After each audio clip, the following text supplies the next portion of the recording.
इस तरह से सत्संग के कई तरह के जीवन में लाभ हैं।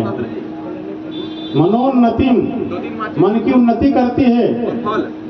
लोग इस कलिकाल में कई तरह की समस्याओं से त्रस्त हैं, परेशान हैं, सूझता नहीं क्या करें, कैसे करें, जीवन का निर्वाह कैसे करें।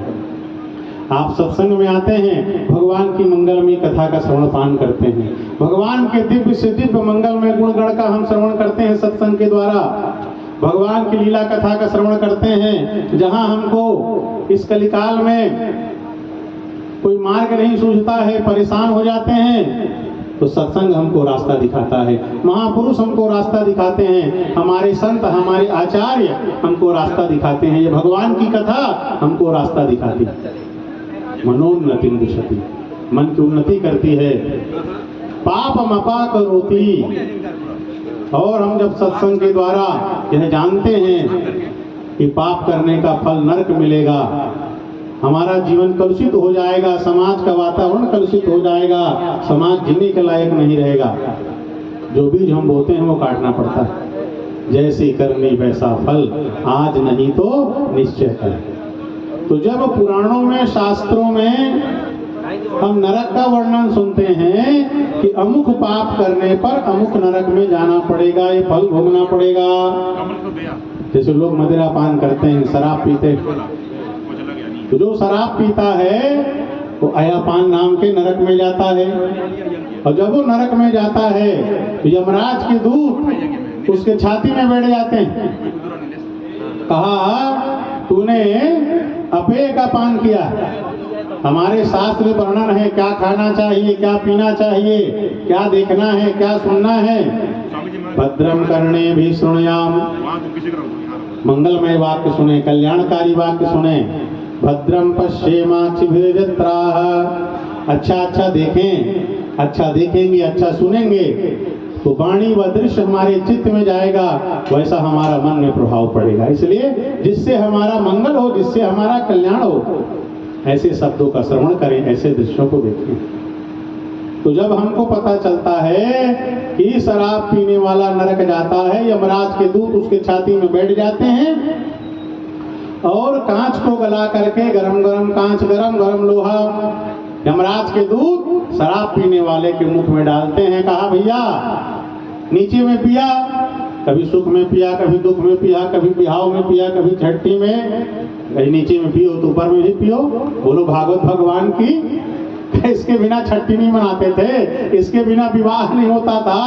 आज कहीं चले जाओगे, दूध मांग दोगे, मलाई मांग दोगे, रबड़ी मांग दोगे तो नहीं मिलेगा, नहीं है महाराज। अब वो कर व्यवस्था हजारों खर्चा कर देंगे उसमें, और अच्छा और पवित्र चीज खाने के लिए 100, 200, 500 खर्चा नहीं करेंगे। ऐसा चलन बना लिया है लोगों ने। उसके बिना विवाह नहीं, उसके बिना छट्टी नहीं, उसके बिना कुछ नहीं। यमराज के दूत कहते हैं भैया तू पीने का बड़ा शौकीन है, सुख में दुख में, आने में जाने में, पहुनाई सगाई सब में पिया है, ऊपर में भी पी। छाती में बैठ के गरम गरम लोहा जो शराब पीता है उसको मुख में डाला जाता है।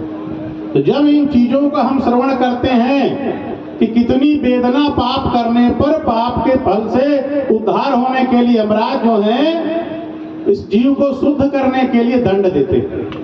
समाज हमको समझाता है, माता पिता समझाते हैं, संत समझाते हैं, आचार्य समझाते हैं, ब्राह्मण समझाते हैं, कथाओं के द्वारा समझाया जाता है, नहीं समझते हैं। तो जिन वस्त्र का दाग, जिस कपड़े का दाग सामान्य निर्माण साबुन से नहीं छूटता, तो फिर धोबी घाट में ले जाके उसको पटक पटक के धोया जाता है। बोलो लिंग महापुराण की। तो ऐसा दाग मत लगाओ कि पटक पटक के धोना पड़े। बोलो यज्ञ नारायण भगवान की। तो फिर वो नरक में छुड़ाया जाता है। जीव को शुद्ध करने के लिए यमराज दंड देते। किसको? शुद्ध करने के लिए। जब सत्संग में यह सुनते हैं, हम कथाओं के द्वारा यह श्रवण करते हैं कि अमुक पाप का अमुक फल होता है, तो हमारे मन में यह बात धीरे धीरे बसती है। तो भैया भयंकर दंड से बचना है, भयंकर यम के त्रास से बचना है, तो पापों का प्रायश्चित करो, और प्रायश्चित करते हुए पश्चाताप करना चाहिए कि हे भगवान, मेरे से कितना बड़ा पाप हो गया, अपराध हो गया। आपने तो मानव तन भगवान के भजन के लिए दिया था, देह धरे कर फल यह भाई, भजिय राम सब काज बिहाई। ये तो शरीर मिला है भगवान के भजन करने के लिए, परमात्मा के चरणों में भक्ति करने के लिए, और हम संसार के विषय भोग में लग जाते हैं। चलिए ठीक है, शास्त्र के सीमा में, जो शास्त्रीय सीमा में भोग हैं, जिसको शास्त्र ने अधिकार दिया है उसका भोग करिए। पर यही चीजें जब अशास्त्रीय हो जाती हैं, शास्त्र के विरुद्ध हो जाता है, तो पाप के फल के रूप में नरक में भयंकर यातना हमको झेलनी पड़ती है। तो यह जब श्रवण हमको बारंबार सुनने को मिलता है तो पाप मपा करोति, फिर व्यक्ति धीरे धीरे चाहे नरक के यातना के ही भय से क्यों न हो, पाप से दूर हो जाता है, पाप को छोड़ता है, प्रायश्चित करता है।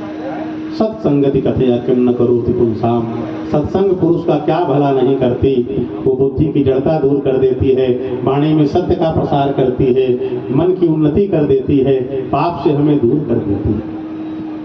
बिनु सत्संग विवेक न होई, राम कृपा बिनु सुलभ न सोई। ये जब सत्संग में आते हैं हम